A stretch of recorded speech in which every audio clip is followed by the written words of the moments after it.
407 beers ago. Well, probably been a bit more than that. However, apparently Abraham Lincoln had a nice little gift of a tasty brew to impart on us. And maybe that gift was Suns Out, Guns Out. I don't know. We'll leave that be for now. We're going to see just what kind of gift Service Brewing Company was so excited about right after the theme song.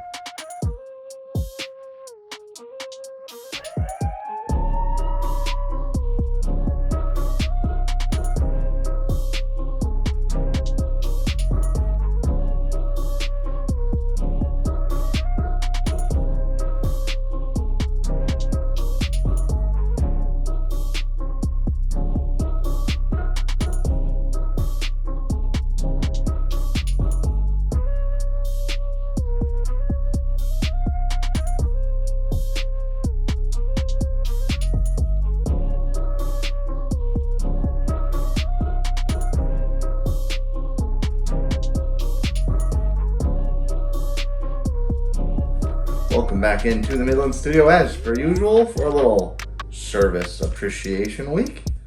Although that actually sounds like it's not about the brewery. You should always thank service members, former and current service members for the sacrifices they make.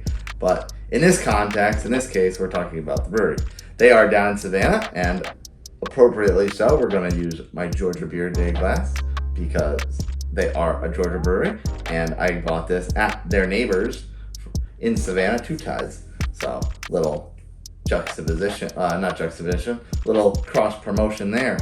Now, full disclosure, I will say that as I was outside doing the teas, I noticed it's got a can-on date of Best by May 10th. I bought this in March, so it was definitely very, very fresh when I bought it. And I've kept it cold the whole time. However, I am definitely not used to stouts not being able to keep. So we're gonna find out. We're gonna find out if I should have drinking this a lot quicker. However, I know that Dave TV and Brian the Beer Snob both reviewed this, and they reviewed it extremely close to when this was released. I don't know whether they did the same video and just cross-posted it, or if they each did their own video. But I'll throw at least one card up there that those guys did of this beer. On Untappd, it is a very sessionable 5.5 ABV. It is a very low IBU count of 23. It has a ton of check-ins, and I feel like they've done this before. So that may be an accumulation over the years. 5,021 total check-ins, 4,327 unique.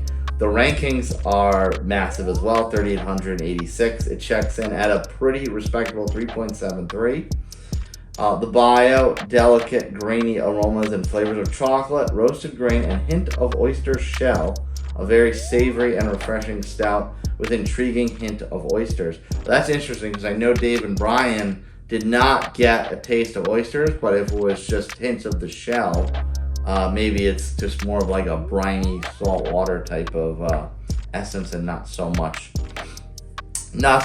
the actual flavor of oysters. So, seasonal Lincoln's Gift Oyster Stout, seasonal series Lincoln's Gift Oyster Stout.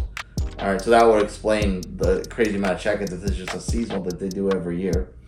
General Sherman torched most of the Confederate South on his 1864 march to the sea, but his swath of destruction met its end when he came upon the lovely city of Savannah, Georgia. Overcome by its beauty, he presented the unscathed Savannah to President Lincoln as a Christmas gift. Lincoln's Gift Oyster Stout is a sweet stout brewed with locally harvested May River oysters from the Bluffton Oyster Company, giving the traditional dark beer a slightly briny character. Oyster Stout ale brewed with oysters. And the can art is pretty cool. It's kind of like Abraham Lincoln's signature on it. So I'm excited to that. I mean, I do love oysters. So we're going to see, despite the little extra age the can had, we're going to see if that comes through at all very strongly, or what Dave and Brian thought. Let's get right into it, not waste any more time.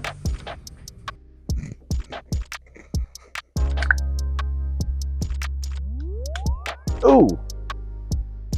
Little slight kickback on the shakluk.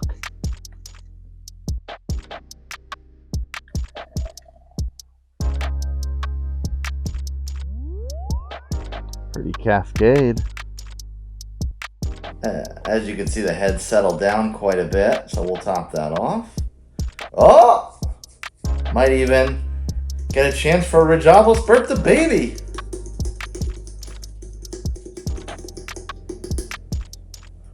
Yeah. Can't pass up that opportunity. So it did settle down at about 1.5 fingers. Color-wise, the head does have kind of a lighter brown hue to it. It's not quite that light khaki color. Color-wise of the beer, it's very, very dark. Sometimes with stouts, you can get light through the edges. There is no light getting through that. I can see maybe like a little teeny tiny bit at the bottom, but it's probably only because the lamp's in front of me. That is dark as night could be. It's almost as dark as those 2 pony can stouts that I had from Two Tides. So let's get the aroma.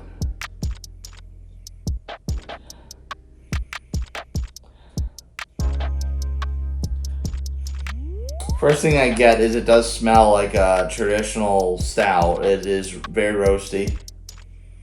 There's a little bit of a dark chocolate hint to it.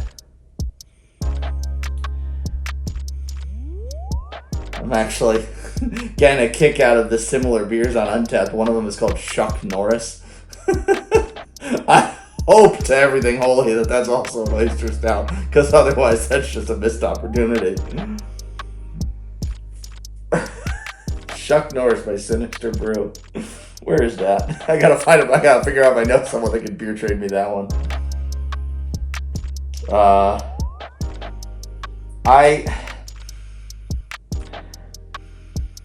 I mean, at first I did get a little hint of like a salty aroma, but I'm really not getting that now. It's really just roasty and chocolate notes. I mean, it does smell very good. So let's see what the flavor is all about, yeah?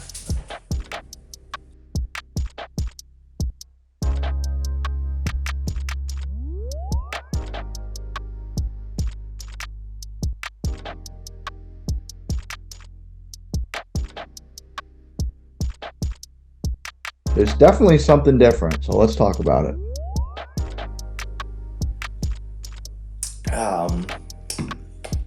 Yeah, there's definitely a different flavor in there. Is it briny?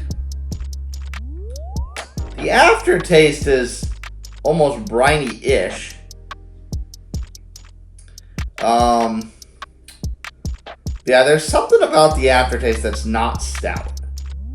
It's up front it's very stout. It's roasty, and it's got more so like coffee bean than chocolate, but kind of a blend between the two. So it's definitely got that traditional stout flavor up front, but the aftertaste is the one that's throwing me off. I don't think it went bad with the extra age, although I guess we'll find out if I have to rush to the bathroom later. But that one, there's definitely something about the aftertaste that's a little bit different. I can't necessarily say it tastes like oysters, but it could be comparable to the kind of liquid that is caught inside the oyster shell.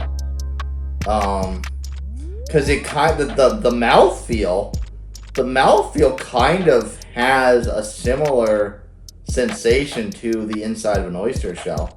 Because I mean, if you're eating oysters like you should, you're gonna tip the shell up and suck down the oyster. So you definitely get a little bit of the inside of the shell on your lips or whatever.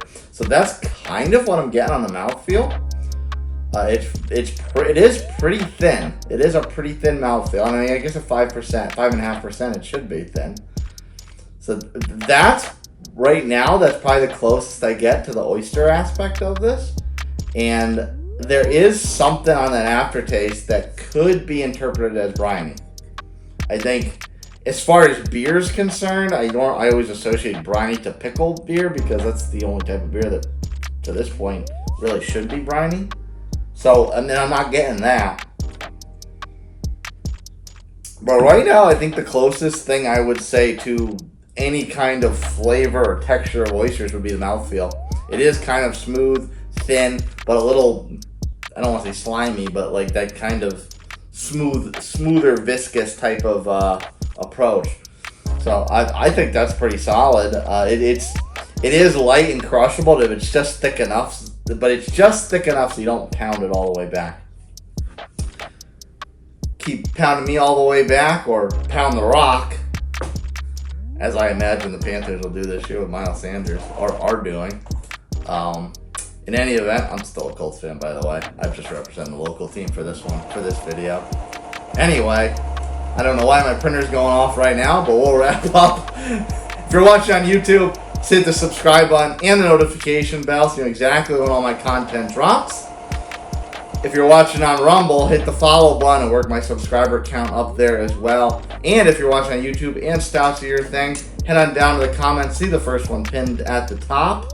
It has a link to a playlist to take you to the other Stouts I reviewed on the channel in the past. I can't believe this.